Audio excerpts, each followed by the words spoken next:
먼저 좀 다음 주 잘 기도 부탁드리겠습니다. 자, 그러면 오늘 로마서 6장, 우리 로마서 6장 1절에서 14절 이 말씀으로 같이 살펴보도록 하겠습니다. 자, 로마서는 로마인과 유대인이 복음 안에서 공존하는 교회라고 말씀드렸었죠. 하지만 문화적으로, 언어적으로, 또 종교적으로, 그리고 또한 정치, 경제학, 사회학적으로 매우 어려운 관계였던 것도 사실이고요. 그래서 이 둘을 복음 안에서 한 교회가 되게 세우려고 하는 이 사도 바울의 모습을 보면 마음이 매우 짠합니다.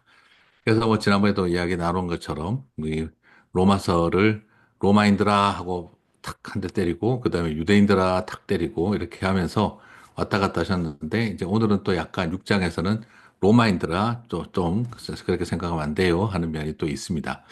자, 지식도 철학도 아니고 율법과 행위도 아니라 오직 믿음과 은혜로 말미암아 의롭다함을 얻는 구원과 영생의 복음을 이렇게 바울은 계속 전하고 있죠. 그런데도 이제 계속 오해가 생겨요. 이거 어떻게 이렇게 하는데도 자꾸 오해가 생길까? 지난주 주일 설교할 때도 이야기를 했던 것처럼, 이게 양극단이 이렇게 있었기 때문입니다. 그 당시다는. 유대인들을 중심으로는 복음을 믿어도 율법을 지켜야 하고 할례를 받아야 한다는 할례파 이단이 있었고, 또 로마인들을 중심으로는 이 영지주의자라고 해서 복음을 믿으면 우리는 다 자유로워진 존재이기 때문에 율법을 지킬 필요도 없고 도덕적인 삶을 살아야 할 이유도 없다. 그러므로 그것을 강조하는 사람들은 율법주의와 도덕주의자들이다. 그들은 복음의 자유를 훼손한다. 그래서 율법 폐기론, 도덕 폐기론을 이제 말을 한 거죠. 자, 그러다 보니까 바울이 말을 할 때마다 이상하게 오해가 생기는 거예요. 율법주의적인 이 방식으로 또 복음을 믿어도 할례를 받고 율법을 지켜야 한다 하는 이 유대교 이 할례파 이단들 때문에 그러시면 안 됩니다 하면 또 사람들이 바라보면서 저거 봐라 사도 바울이 저기 완전히 또 과도한 자유주의자 이 반도덕주의자 반율법 폐기주의자다 또 이렇게 이야기를 하고 그래서 또 답답해서 이 로마인들을 바라보면서, 아니, 당신들 그렇다고 또 너무 치우칩니다. 그렇게 지적을 하면 또 유대인들은, 아니, 이방인들 안에서 저거 봐라. 바울 역시 유대인의 피를 못 속인다. 저렇게 또 율법주의다. 이렇게 그냥 자꾸 좌로나 우로나 치우치는 사람들의 이 이단들이 있다 보니까, 참, 이 바울이 여러 가지 복잡하고 힘들었죠.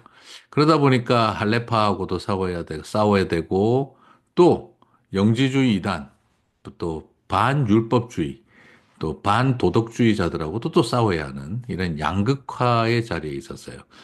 자, 이거는 기독교 역사 내내 겪는 싸움인 것 같습니다. 예, 우리는 특징이 뭐라고요? 치우치기를 좋아한다. 네. 쏠리기를 좋아한다. 이 깔때기주의에 빠지기를 좋아한다. 너무 이 한쪽으로 딱 꽂히면 예, 균형을 잃어버리고 확 쏠려버리는 특징이 있습니다. 이게 글쎄요, 뭐라 그럴까요? 이렇게 이거는 뭐 미국이나 지금 한국이나 다 마찬가지인데 미국 교회 목회자들이 팬데믹 지나면서 10,000명이 사역을 그만뒀다 그러고 하거든요. 그 요인 중에 하나가 political polarization, 예, 정치적 양극화.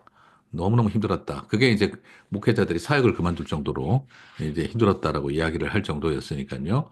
자, 그래서 너무 이 양극화되어진 현실, 이것이 그 당시 바울을 로마 교회에서도 굉장히 많이 당황스럽게 했던 거죠.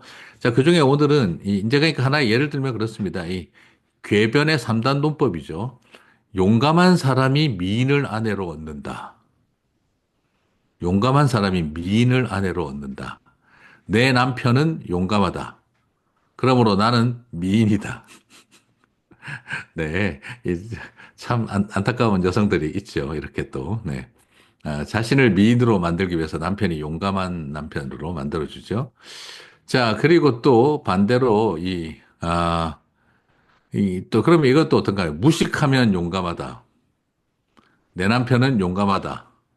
그러므로 내 남편은 무식하다. 그래서 나랑 결혼했다. 뭐, 이렇게 될 수도 있겠죠.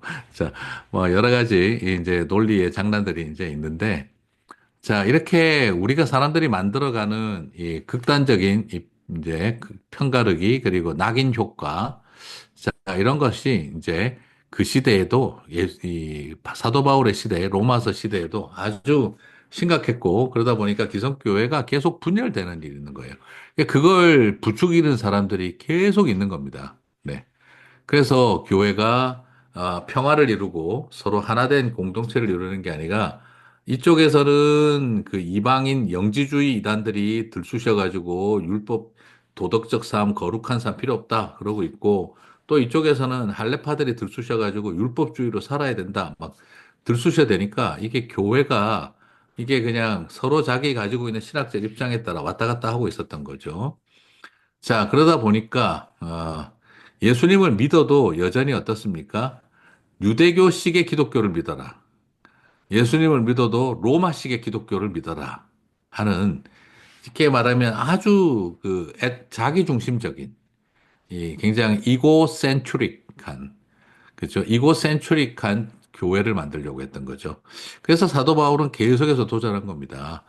복음의 길을 선택합시다. 좀 제발. 복음의 길을. 예.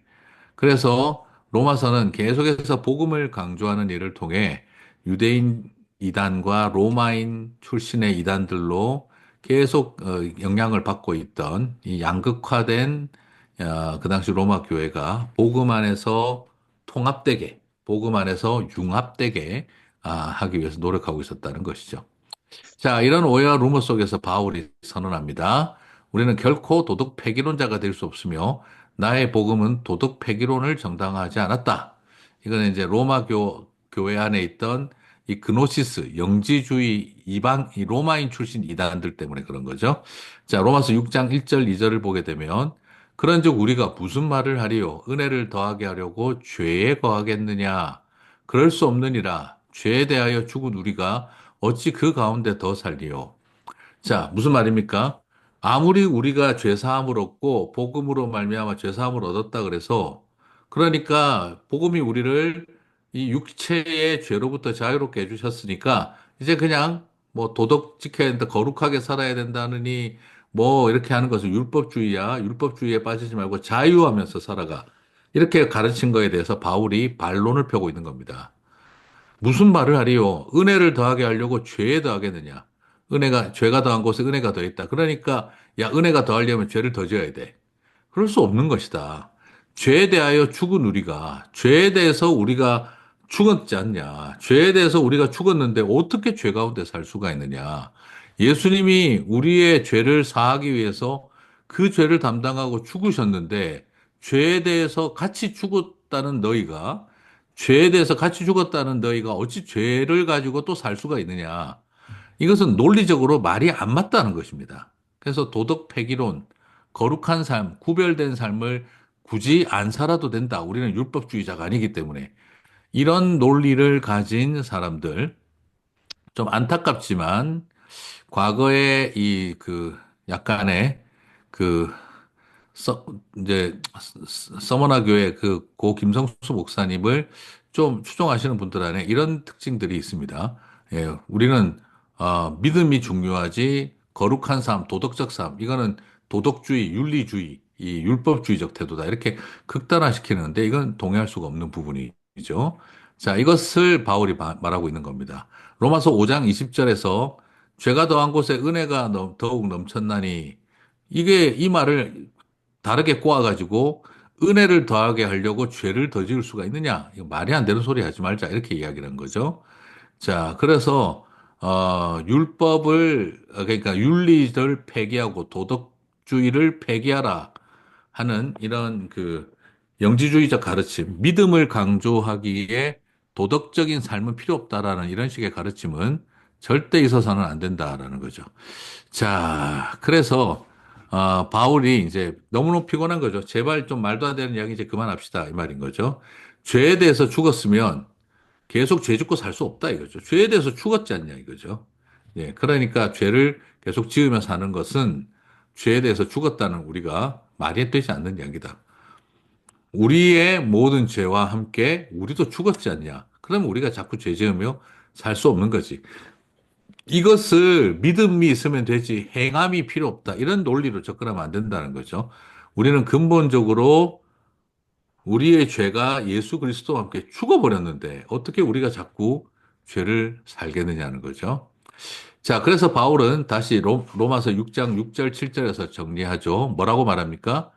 우리가 알거니와 우리의 옛사람이 예수와 함께 십자가에 못 박힌 것은 죄의 몸이 죽어 다시는 우리가 죄에게 종노릇하지 아니하려 함이니 이는 죽은 자가 죄에서 벗어나 의롭다 하심을 얻었습니다.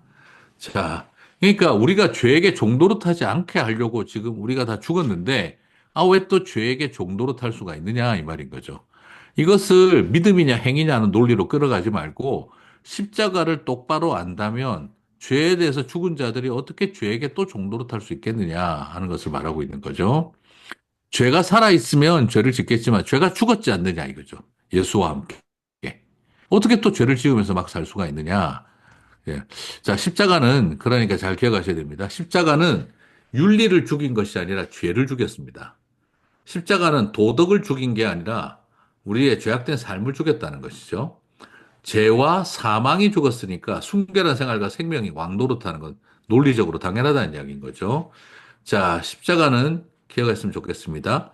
윤리와 도덕을 죽인 것이 아니라 죄와 사망을 사망시켰습니다. 자, 그러므로 도덕적 삶, 순결한 구별된 삶은 십자가에서 주와 함께 죽은 사람에게는 당연히 따라와야 할 삶의 귀결이라는 거죠. 자, 그리고 바울은 십자가의 이야기를 통해 방어적으로 우리가 더 이상 죄 짓고 살아서는 안 된다는 것만 말하지 않습니다. 부활을 통해서 부활의 생명을 가진 삶을 살아야 한다를 또한 추가하고 있어요. 로마서 6장 4절, 5절을 보시면 그러므로 이제 이 논리를 잘 보셔야겠죠.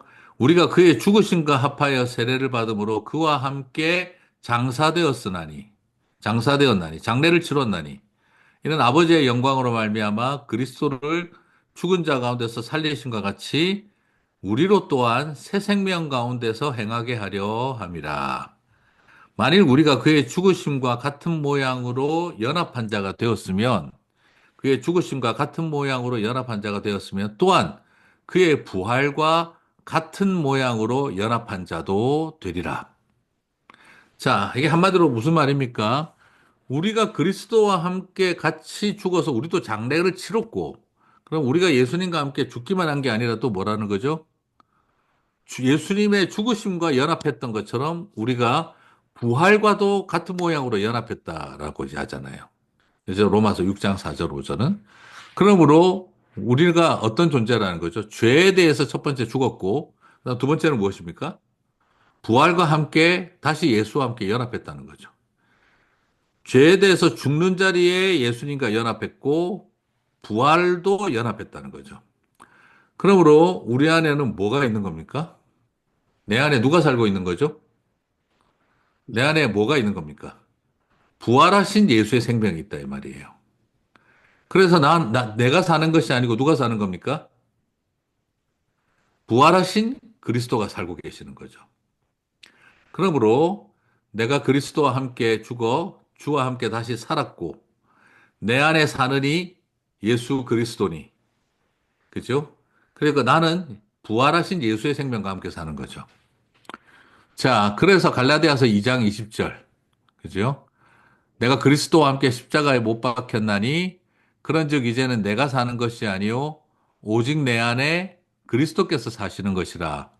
이제 내가 육체 가운데 사는 것은 나를 사랑하사 나를 위하여 자기 자신을 버리신 하나님의 아들을 믿는이 아니고 하나님의 아들의 믿는 믿음 안에서 사는 것이라. 그죠? 내 안에 누가 살고 계시다고요? 그리스도께서 살고 계신다는 거죠. 부활하신 주님이. 자, 그러니까 우리가 어떻게 구별된 삶을 안 살 수가 있겠냐 이 말이죠. 그죠? 우리가 어떻게 구별된 삶을 우리가 어떻게 하나님 앞에 윤리에 부합한 삶을 안 살 수가 있겠냐는 거죠. 사도 바울은 그리스도인들이 믿음을 가지고 행위를 해라 하는 이런 논리가 아니고 그리스도인들이 믿어서 구원받았으니까 행동도 좀 잘해라 이런 이야기가 아니고 뭐라고 이야기하냐 그러면 그리스도인들은 십자가에서 예수님과 함께 죽었고 예수님과 함께 부활했으니 예수의 생명을 가슴속에 가진 삶이기 때문에 우리는 구별된 삶을 예수의 삶을 안 살 수가 없다는 거죠. 그래서 저와 여러분이 뭐가 됐느냐? 작은 예수가 되었다 이 말입니다. 예.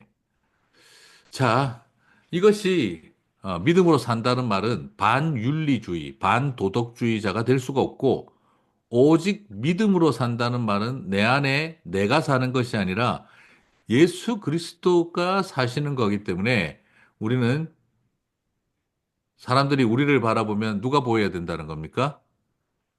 예, 부활하신 예수가 보여야 된다는 거죠. 자, 옆에 계신 분 한번 지금, 옆에 계신 분 안 봐도 되네. 화면 쳐다보면 다 보이시네요. 그죠? 네. 자, 우리가 누구처럼 보여야 된다는 거죠? 사람들이 우리를 바라보면 예수 그리스도를 바라보는 것 같아야 한다 하는 것이죠. 자, 이것이 사도 바울이 말하고 싶었던 이 십자가와 부활은 그냥 우리를 겨우겨우 심폐소생시켜 놓은 게 아니라 십자가와 부활은 우리를 예수 그리스도의 생명으로 충만하게 만들었다는 것입니다. 자, 한마디로 이해해서 죄에 대해서 죽고 하나님에 대해서 살았다. 그래서 로마서 6장 11절 말씀. 이와 같이 너희도 너희 자신을 죄에 대하여 죽은 자요 그리스도 예수 안에서 하나님께 대하여는 살아있는 자로 여길지어다라고 하고 있어요. 자, 여러분, 이거는 그냥요, 예수님의 십자가와 부활을 알고 로마서를 이해하면 인간을 얼마나 소중하고 가치 있는 지금 존재로 부르고 있는지를 볼 수가 있어요. 여러분이 지금 어떤 존재라고요? 죄에 대해서는 죽고 그리스도 예수 안에서 하나님께 대해서는 살아있는 자로 여기라는 거예요. 예.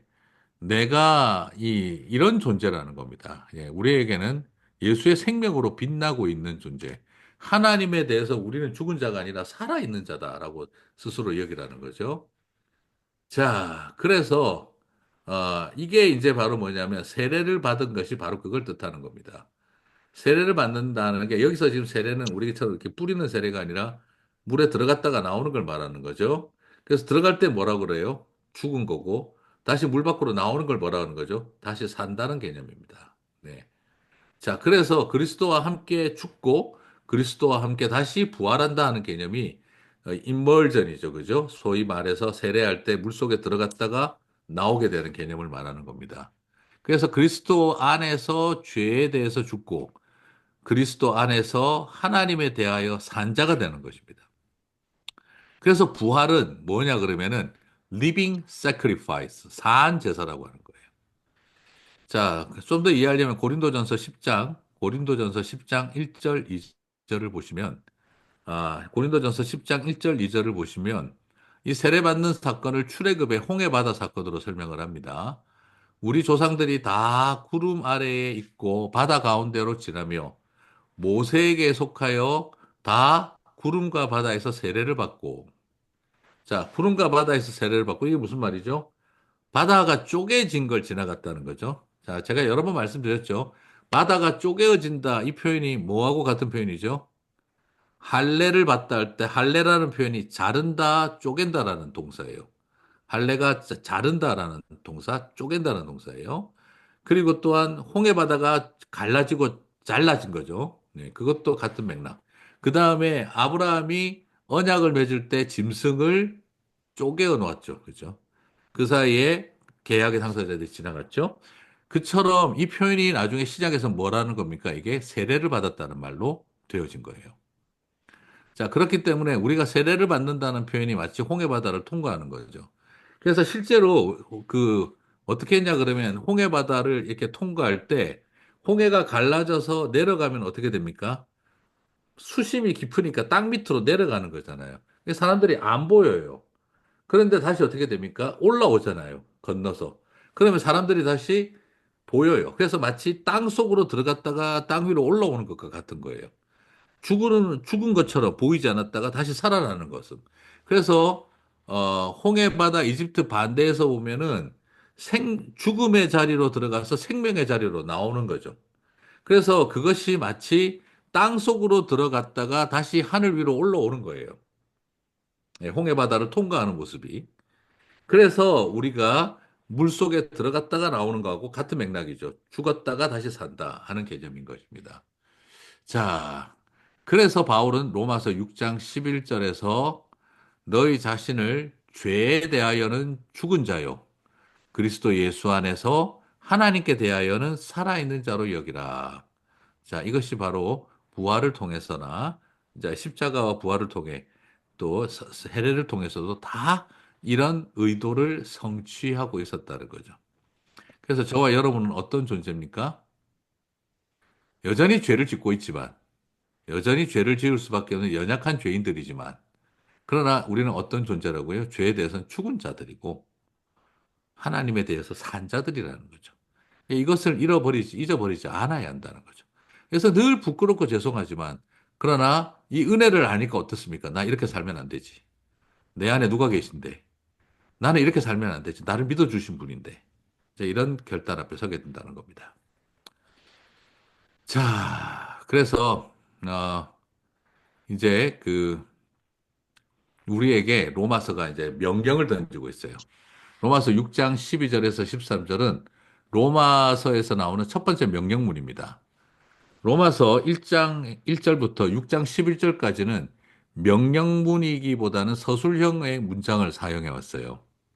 그런데 이제 명령을 던집니다. 로마서가 6장 12절에 와서 그러므로 너희는 죄가 이제 이걸 다 깨달았으니까 너희는 죄가 너희 몸을 지배하지 못하게 하여 몸의 사욕에 순종하지 말고 죄가 너의 몸에 왕노릇하게 하지 말고 생명이 너의 몸에 왕노릇하게 하라.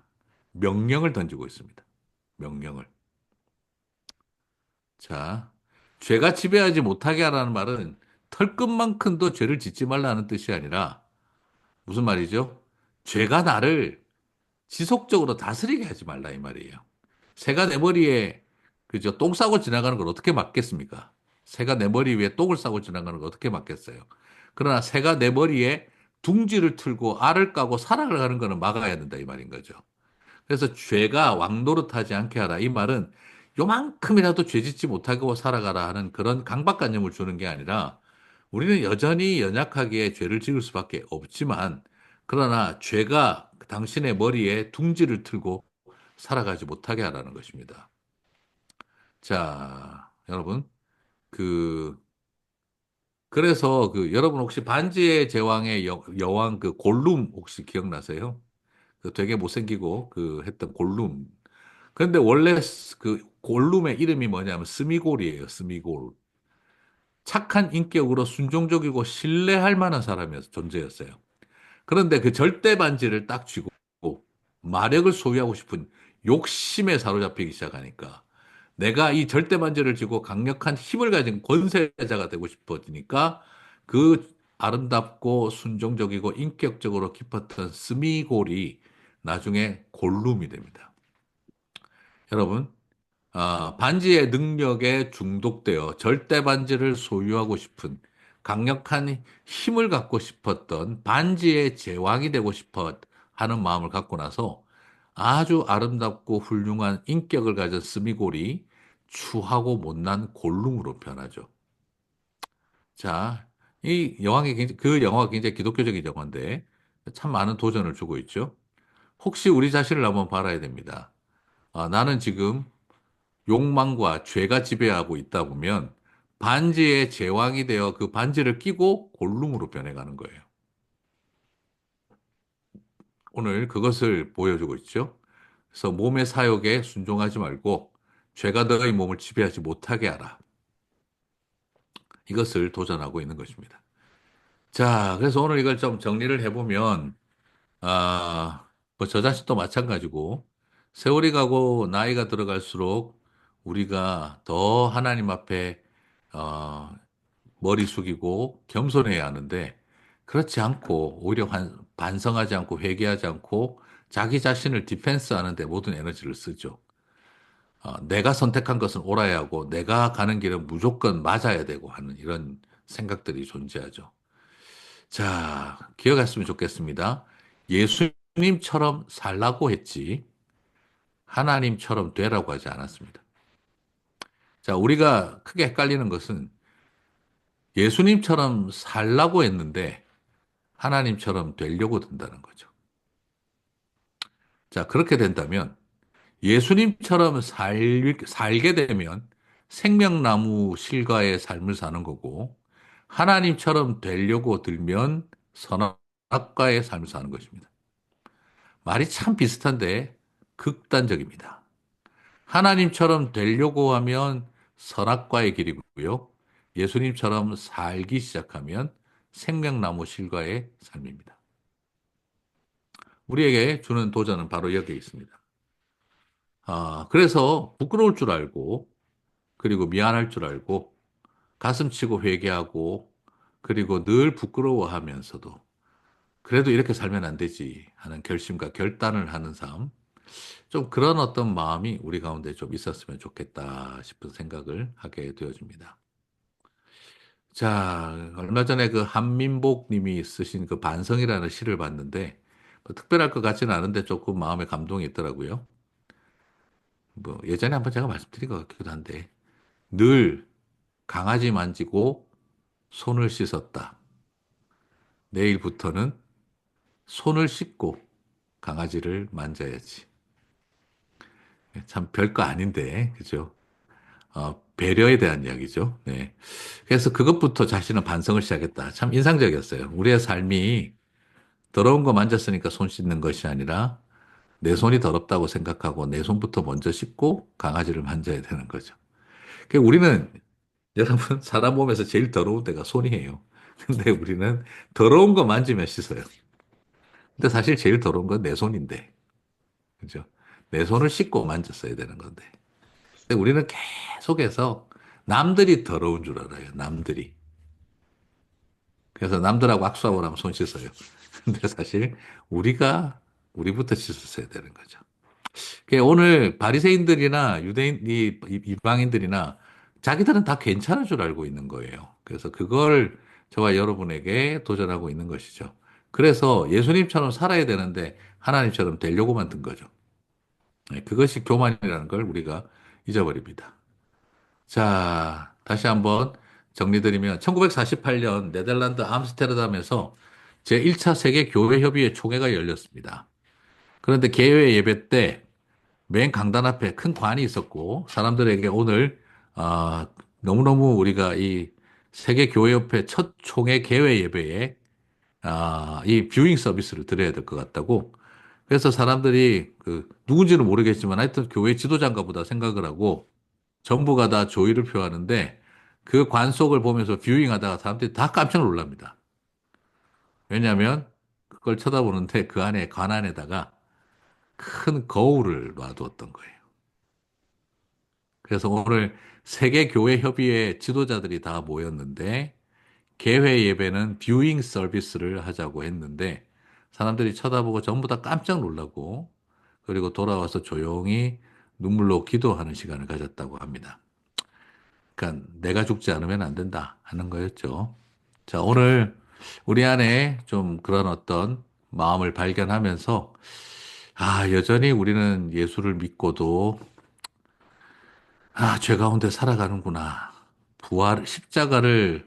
십자가에서 죽었다고 하면서 아직도 내가 살아있구나.